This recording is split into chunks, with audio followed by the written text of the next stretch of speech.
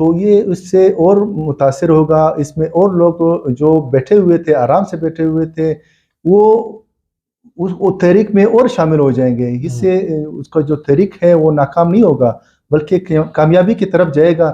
صرف گوادر کی طرف سے نہیں ہے، تمام بلوچستان میں جو ناجائز ہو رہا ہے، جو حقوق کی پامالی ہو رہی ہے، ان کے خلاف اگر اس طرح تحریک گورنمنٹ کی طرف سے کریک ڈاؤن ہوتی ہے تو تحریک اور زور پکڑتی ہے، اور لوگ آئیں گے.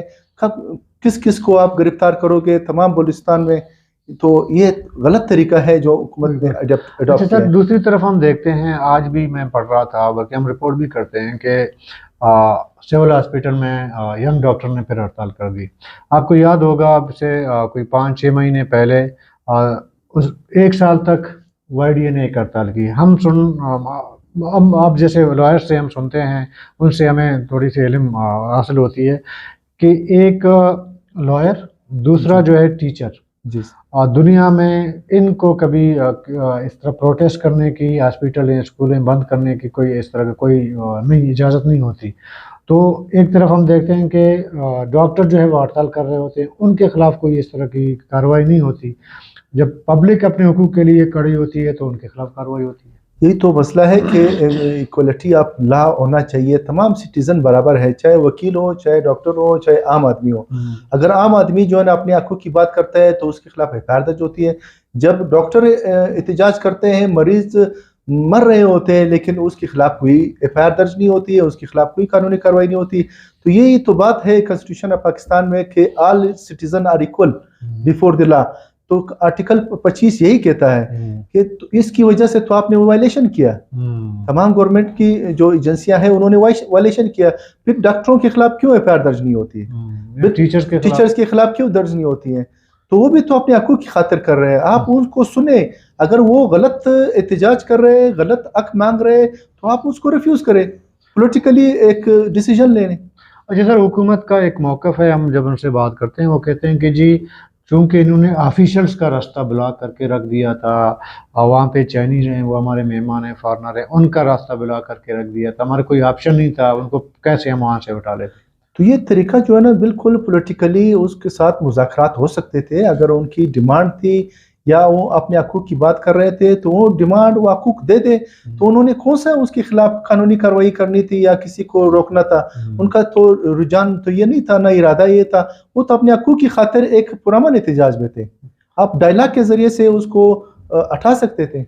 نہیں، قانون میں ایسا کچھ ہے کہ جب آپ کہیں پہ جا کے مطلب پبلک کی جہاں پہ آمد رفت ہے یا آفیشل وغیرہ جو بھی ہے، تو ان کو آپ بلاک کر لیں تو حکومت کے پاس کوئی ایسا جواز آپ اس کو فراہم کر رہے ہیں کہ جی آپ کارروائی کریں؟ ایسا کچھ ہوا گوادر میں آپ کے خیال میں؟ تو اس میں تو یہ تو ہماری تاریخ یہی ہے. ابھی چیف جسٹس افتخار چودھری کے لیے بھی، وہ چیف جسٹس پاکستان تھے، اس کی خاطر لوگ روڈوں پہ نکلے تھے، احتجاج کرتے رہے، وکلا احتجاج کرتے رہے، سیاسی پارٹیاں، میڈیا والے احتجاج کر رہے تھے. تو وہاں پہ پھر کون سا سسٹم تھا جو ان کے خلاف کوئی قانونی، وہ اپنے حق کی خاطر کر رہے تھے. یہاں پہ بلوچستان اسمبلی ہائی کورٹ کے سامنے احتجاج کرتے رہے لوگوں، تو ان کو حق دیا گیا. اگر گوادر میں وہ اپنے گھر میں جا کر احتجاج کرتے ہیں تو ان کو کیا مسئلہ ہوتا ہے؟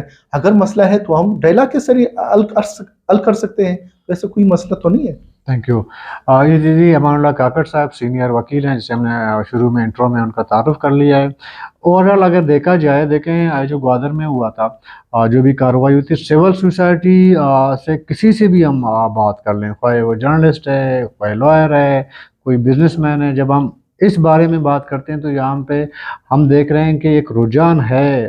جو عقد و تحریک یا گوادر کے عوام نے جو ریلی نکالی تھی یا دھرنا دیا تھا، اس کے حق میں ابھی بولنا، لوگ ان کے حق میں بات کرتے ہیں، لیکن حکومت نے جو موقف اختیار کی ہے اس پہ ابھی تک ہمیں سوائے حکومت کے اپنی آفیشل کے پبلک کی جانب سے، سول سوسائٹی کی جانب سے اس کی حمایت نہیں کی گئی. اس میں بلوچستان کی بات نہیں کر رہا ہوں، یا آپ لاہور جائیں، اسلام آباد یا کراچی میں جہاں پہ پبلک سوسائٹی ہے، آپ کی سول سوسائٹی ہے یا پبلک ہے، وہ گوادر کے اس مومنٹ کو جس طریقے سے ختم کیا گیا اور جس طرح زور زبردستی کی گئی، اس کی مخالفت میں لوگ بات کرتے ہیں لیکن حمایت میں نہیں. اس سے اندازہ آپ لگا لیں کہ حکومت کوئی بلوچستان کی ہو یا مرکزی حکومت کی ہو، لوگوں کو کسی بھی مطالبے پہ انگیج رکھنے کے بجائے ان کو جس طرح انہوں نے ایک میسج کنوے کیا کہ بلوچستان کے عوام کو اب اس طرح کے جو بنیادی حقوق ہیں ان کے، وہ بھی ان پہ قدغن لگانے کی کوشش کی گئی۔ کل تک کے لیے اجازت دیجیے گا، اللہ حافظ۔